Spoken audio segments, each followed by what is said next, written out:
السلام عليكم ورحمة الله تعالى وبركاته. اليوم إن شاء الله غادي نقدم لكم طريقة تحضير كيكة مقلوبة بالأناناس.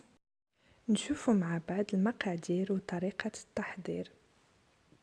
أول شيء نقوم بتحضير الكراميل.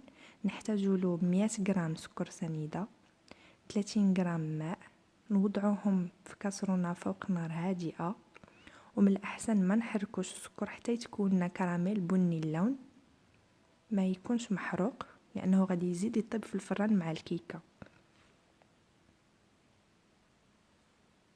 بالنسبه لمقادير الكيك غنحتاجو كاس حليب، كاس زيت، كاس سكر سنيده، 3 د البيضات، انا كان عندي بيض كبير الحجم استعملت 2، واحد ساشي نتاع سكر الفانيليا،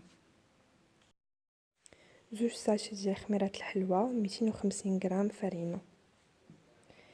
اول شيء غادي نقوم بتضراب البيض مزيان مع ساشي ديال الفانيليا، تنحسو ان داك البيض ترغوى، ونضيفو له كاس سكر سنيده ونخلطو مزيان، ثم نضيفو كاس زيت وحنا مستمرين في التحراك، ثم كاس حليب كما كتشوفوا معايا في الفيديو.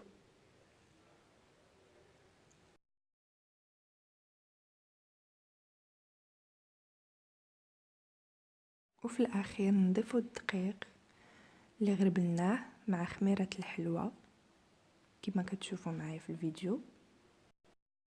نخلطو مزيان الفرينه مع باقي العناصر حتى تنسجم لنا كما كتشوفوا. من بعد ما وجدنا الكراميل كتولي بهذا الشكل كما كتشوفوا معايا. غنخويوها في المول، نوزعوها فيه كامل بسرعه لانها في الساعه كتجمد.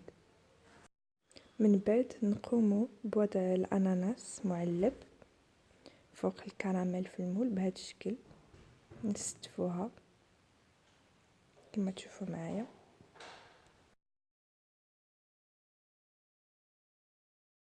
الأخير نقوم بصب خليط الكيك فوق الأناناس، ثم ندخلوه للفرن مسخن 160 درجة مدة 45 دقيقة. من بعد ما طابت الكيكة ديالنا هذا هو الشكل النهائي ديالها، كتجي هشيشة وبنينة.